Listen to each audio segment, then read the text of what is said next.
సాయంత్రం 4 గంటలకు రాష్ట్ర కేబినెట్ భేటీ అవుతోంది. సెక్రటేరియట్లో ముఖ్యమంత్రి రేవంత్ రెడ్డి అధ్యక్షతన కేబినెట్ సమావేశం జరగనుంది.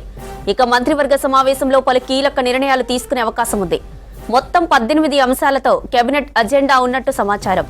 రైతు భరోసాకు సంబంధించిన విధి విధానాలపై డిప్యూటీ సీఎం భట్టి విక్రమార్క నేతృత్వంలోని సబ్ కమిటీ చేసిన సిఫార్సులపై కేబినెట్ భేటీలో చర్చించి తుది నిర్ణయం తీసుకుంటారని తెలుస్తోంది.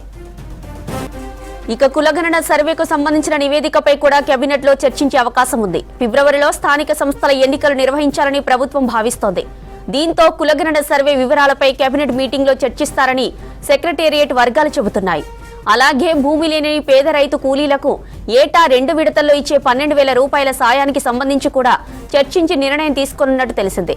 ఇక కూలీలకు 12,000 సాయానికి సంబంధించి విధి విధానాలపై చర్చించనున్నారు.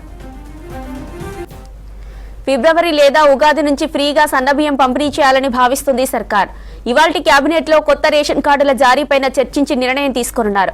ఇందిరమ్మ ఇండ్ల నిర్మాణం ఎప్పటి నుంచి మొదలు పెట్టాలనే దానిపైన డిసిషన్ తీసుకుంటారని తెలిసింది.